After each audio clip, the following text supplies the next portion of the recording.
It is I, your royal mole, my royal subjects, the king of the FTFL. That's right, I did it again. You're looking at him, the one, the only, Brett, the owner of the Hulkamaniacs, the host of the show, and of course, lest we not forget, your king. For the second straight week, I took down the final remaining undefeated team. You're looking at the face of the FTFL. Now, more on all that later. Welcome back. I love that we're here. It's week 4. Just a quick shout out again to the fine people in uniform up in Park Rapids, keeping the mean streets clean. You know who you are. We appreciate all the support. Although, where were you? Where were you when Big Bad Roger Goodell shut us down? I thought the law had our back. Boy, was I wrong. Maybe, just maybe, you are watching the most controversial fantasy football update show around. And Roger, if you're watching, how's it going, big guy? Thanks. Hope you liked it. Speaking of controversial, trade went down in the FTFL this week between Adam Saltmarsh and his radioactive monkeys and the, king of the North, Sid Hagen. And when it happened, it seemed a little bit much. However, the weird part about it all wasn't that Salty gave up Austin Eckler, Joe Mixon, and a first-round pick to get Melvin Gordon, a 14th-round pick. No. The weird part was that Salty voted against that trade. Now, I'm not entirely sure what exactly happened. I've had a few things relayed to me, and maybe I've got my take coming up later on in the show. Speaking of coming up later on, Le'Veon Bell. Week 7, Week 8, it sounds like he's going to report. And if you are Andy, maybe it's none too soon. Going to be nice to have him there. What shape is he going to be in? I do not know. But the shape of the league is strong. And in particular, in the North. That's right, it was North-South week. The North took 3 of the 5 games. So for now, the North is the king of the North. Why don't you wrap your head around that for a second. Also, 4 of the 5 teams this week that won were the underdogs going in. So we're tightening it up as we head into the second quarter of the season. But of course, only the games are going to help us figure out which way we're going. And that is where we head next. And I told you, I said it last week, and I maybe it should have been considered a spoiler, not necessarily a prediction. But the 3-0 Packet Hack came in against the 1-2 Hulkamaniacs. And history, my friends, repeated itself. Now, this series, over its existence, 11, 11, and 4, right down the middle, tied. Now, since 2013, I have been 6-2 against Eric. Make it 7-2. 99.5 for the Hulkamaniacs, 83.5 for the Pack Attack. I mean, for me, I came out of Thursday Night Football smelling like a rose. 51 points between 3 guys. Cooper Kupp, 30.5. Todd Gurley, 18. Aaron Rodgers chipped in 12. Jake Elliott, my kicker. Maybe I'll keep him, maybe I won't. He got 12. Sammy Watkins got a 0. Now, I know that's dud material. However, he did hurt himself, pull a hamstring. It didn't matter in the end. If you're Eric, Phillip Rivers 24, Brandon Cooks 21.5, Mason Crosby 15, Jarvis Landry 10 with the suddenly revitalized Cleveland offense. 5 of Eric's players, however, were under 6 points, including, smell that? Oh yeah, that smells, we know that smell. Jordan Howard, big fat 0. He got 0 points. Now on Eric's bench, Amari Cooper, Jared Cook combined for 40 points. Let's see, you lost by 16. Well, better luck next time. Moving on, game number 2, Markser and his 3-time Lucky Pants champ, Mana, taking on the Architect at 1-2, and Markser 109 defeats the Architect with 73, moves to 3-1, and a all-alone sole possession of the North Division, and now tied for the best record in our league, in fantasy football. You're welcome. For Markster, Deshaun Watson came through with 26. Adam Thielen again having himself a heck of a season, 22. Will Lutz, 17, kicker.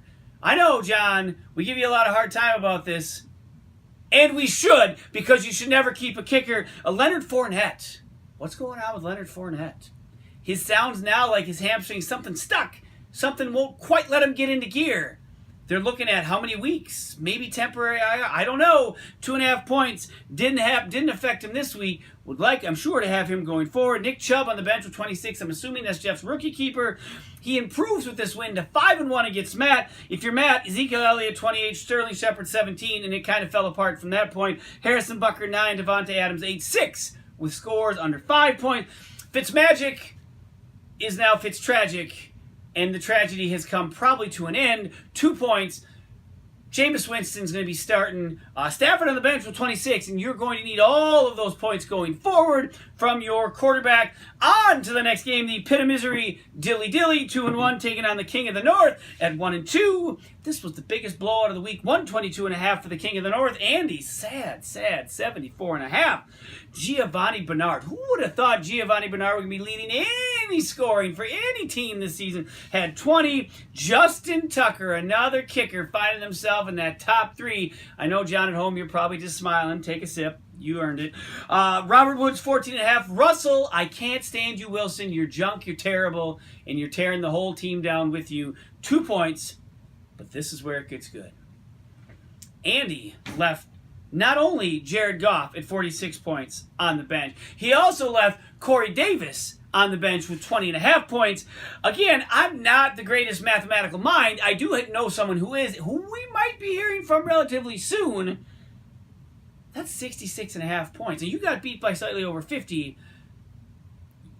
Yep, you could have won. If you're the King of the North, Kirk Cousins continues his tear with 32. The Bears defense 15. Trey Burton 15. Kenny Stills 3.5. He was the only one under 7.5. Kittle with 21 on the bench. All of this moot point 122.5 is a huge score, and he moves to 2-2. Both teams now at 500. We're at the midway point of the show. You know what that means, ladies and gentlemen, boys and girls.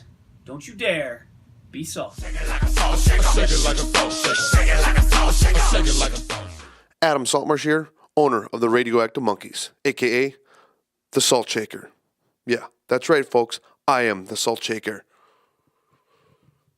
So what offenses have been made this week to douse a little salt on you? Well, let me tell you what. Eric from the Pack Attack. The Pack Attack. No one likes Wisconsin. No one. No one. You can be your pack by yourself over in Wisconsin, eating the cheese curds all you want. That's why they call me the Salt Shaker. And I tell you what, if you leave 4 people on your bench with the efficiency rating of 66.5, you have the potential of 125.5 points. Yep, my friend, you could have won. But you know, you decided, let's just pack all the people in Wisconsin in a little frozen Lambeau field and watch football because that's what we do. I'm telling you what, I'm the Salt Shaker, and you was salty. So, man, don't be salty. Well, I tell you what, the Pit of Misery, Andy, you had Goff, your quarterback, 46 points. Your home bro, said, I hate Russell. Quit the Russell. He's an idiot. He's a nincompoop. Don't play him. But no, you played him. Oh, you got 6 points. That's great. Good job. Your efficiency rating was the worst at 54 points. 54 points of percentage. The Salt Shaker doesn't like that. No, we don't like that. Man, bro, don't be salty. Oh, yeah, that's right. Some titties and balls. Yeah, titties and balls. 72.2% of the efficiency. You could have scored 165.5 points. That would have been record-breaking. But no, you had 4 guys on your bench doing nothing. Yeah, you start luck if you have luck. But no, you did not. My friend, you did not. And me and the machine are saying, boy, don't be salty. I got nothing. That could have been Bert Kreisel, or that was, I don't know. I guess I didn't realize shirts were optional. All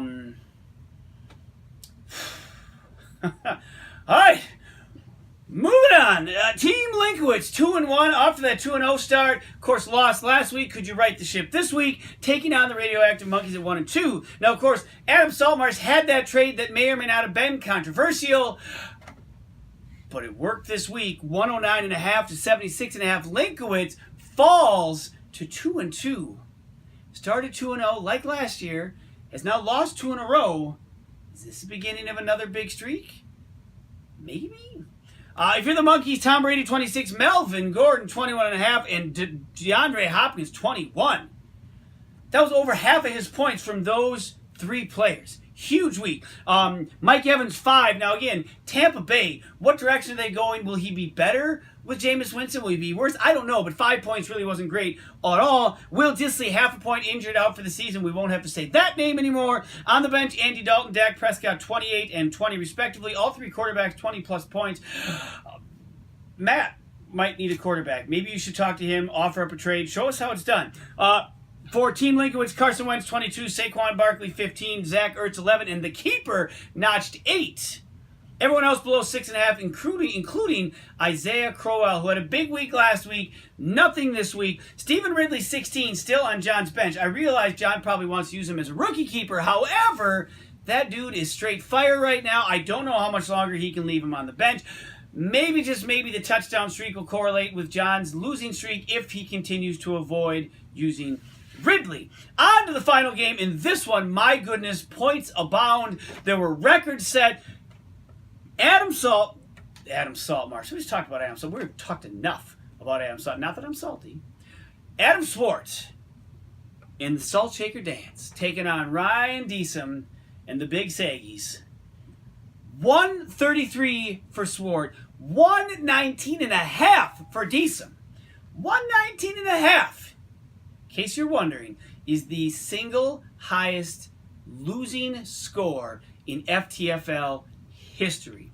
Now, the 133 for Swart, on the flip side, was the 8th highest score of all time, and we have had 5 of the top 25 high scores of all time already happen in the first 4 weeks of the 2018 FTFL season. I can't even imagine where this is going and how good this can get. If you're Swart, Golden Tate 32, Patrick Mahomes, my gosh, with the left hand, Magic Man 18, Kareem Hunt, late touchdown, tacked down 17.5. Everyone else was at 8 or above. This was a complete team effort.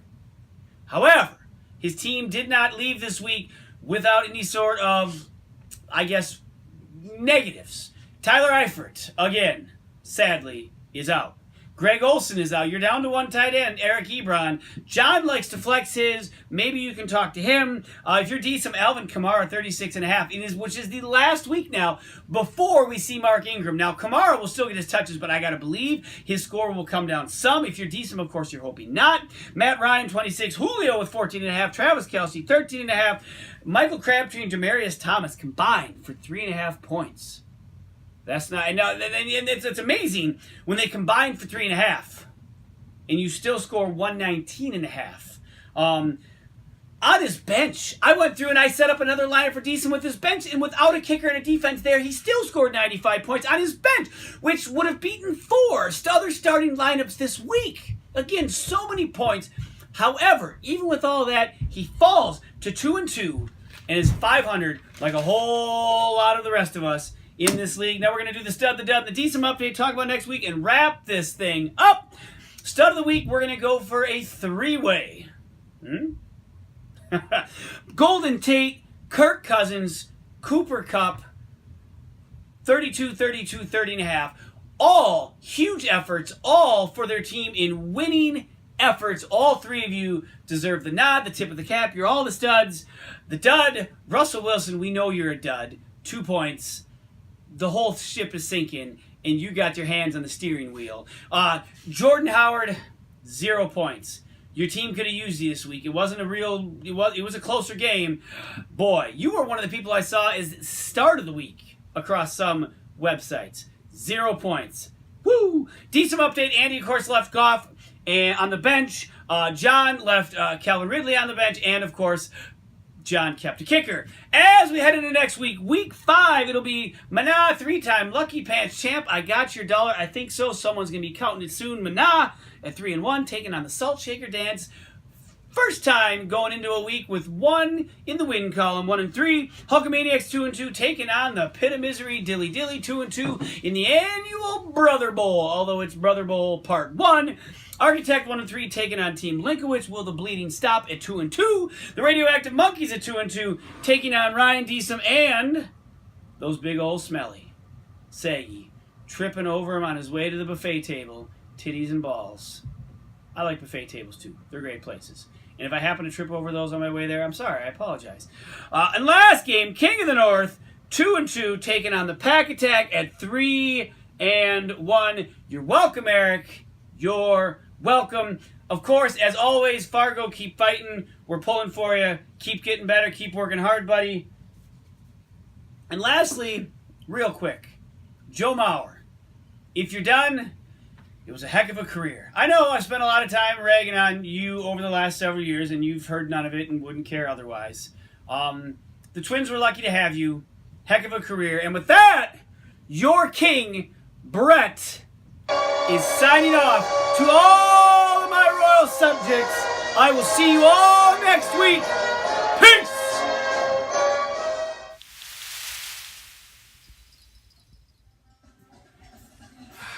Man, there's no running backs out there. I need somebody. I need something to turn this around because it's just not happening right now. Dad, can you come upstairs? I'll be right there. Hold on. Gosh, man. Oh, just set that there. Oh.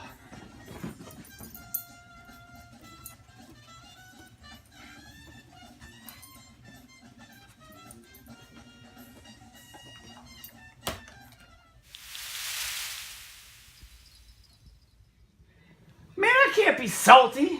I got all sorts of things to be happy. I mean, I got lots of jobs at a TV place. I own 2 pizza places. I coach volleyball. I DJ. Man, I got 4 kids, a wife. So much to be happy for. But man, my football team, my running backs, fantasy football. I gotta find a way to not be so salty about that. And I think I have.